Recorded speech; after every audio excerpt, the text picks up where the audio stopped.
क्या आपने कभी एलेक्सा को थैंक यू कहा है या फिर सिरी को सॉरी? एआई वॉइस असिस्टेंट भले ही इंसान नहीं है, लेकिन हम अपनी बातचीत में उनके साथ इंसानों जैसा ही बर्ताव करते हैं। कई स्टडीज दिखाती हैं कि बच्चे तो खास तौर पर इंसान और एआई वॉइस असिस्टेंट में अंतर नहीं करते।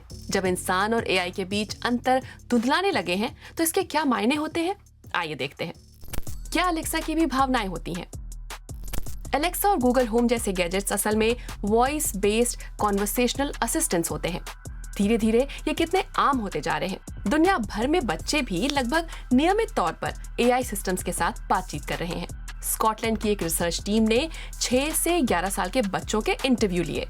इसमें पता चला कि उनमें से 2/3 बच्चों को लगता है कि ये सिस्टम इंसानों की तरह सोच सकते हैं और उनमें भावनाएं भी होती हैं।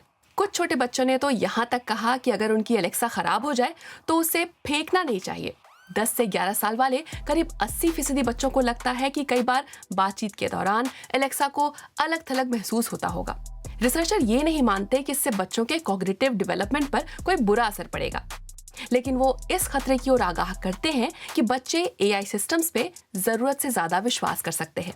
इंसानों की तरह बनाए गए चैट जीपीटी जैसे जनरेटिव एआई का बहुत तेजी से विकास हो रहा है। इसके कारण कंपनियां भी वॉइस असिस्टेंट्स के साथ हमारी बातचीत को पहले से भी ज्यादा सहज बनाने में लगी हैं। Alexa, let's chat. What's on your mind? क्योंकि बातचीत जितनी आसानी से होगी, हम वॉइस असिस्टेंट के साथ उतना ही ज्यादा समय बिताएंगे और हम उनके साथ जितनी ज्यादा बातें करेंगे, हमारी उतनी ही अधिक निजी जानकारियां उन तक पहुंच पाएंगी। Amazon अपने वॉइस असिस्टेंट का इस्तेमाल ज्यादा से ज्यादा सामान बेचने के लिए करता है, लेकिन ऐसी मशीनें और सॉफ्टवेयर हमारे लिए कुछ बड़ी परेशानियां भी खड़ी कर सकते हैं। हम बड़े भी खा सकते हैं धोखा। जुलाई 2022 में गूगल के बनाए एआई सिस्टम लैम्डा पर काम करने वाले एक सॉफ्टवेयर इंजीनियर ने दावा किया था कि सॉफ्टवेयर सेंटिनल बन गया है। सबूत के तौर पर एक बातचीत की मिसाल देखिए, जिसमें इस सॉफ्टवेयर ने लिखा, मेरी चेतना का स्तर यह है कि मैं अपने अस्तित्व के बारे में जानता हूँ। मैं इस दुनिया के बारे में और अधिक जानना चाहता हूँ। मैं कभी कभी खुशी या दुख महसूस करता हूँ। उस सॉफ्टवेयर इंजीनियर ने और भी कई उदाहरण देकर बताया कि एआई सिस्टम ने अपनी चेतना विकसित कर ली है। ये सब सुनने में बकवास लग सकता है। कहा जा सकता है कि एआई चैटबॉट्स कितने भी बढ़िया हो गए हों, लेकिन उनकी तुलना सोचने, समझने और महसूस करने वाले जीवों से कभी नहीं की जा सकती है तो वो टूल्स ही। लेकिन ये भी सच है कि जब इन चैटबॉट से अच्छी तरह बातचीत होती है तो हम उसके जवाबों पर एक गूगल सर्च रिजल्ट की तुलना में ज्यादा भरोसा करते हैं। स्टडीज दिखाती हैं कि यूजर्स को गूगल की तुलना में चैट जीपीटी के जवाब ज्यादा बेहतर लगे।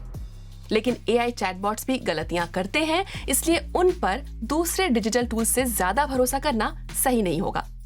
इसके अलावा गूगल का लैम्डा दिखाता है कि सिर्फ बच्चों को ही आर्टिफिशियल इंटेलिजेंस के बारे में एजुकेट करने की जरूरत नहीं है।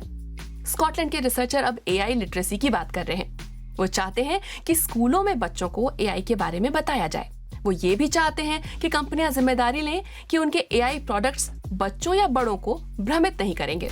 क्या आप भी इन वॉइस असिस्टेंट के साथ इंसानों की तरह बात करते हैं? कोई मजेदार या यादगार बातचीत की हो तो कमेंट करके बताइए।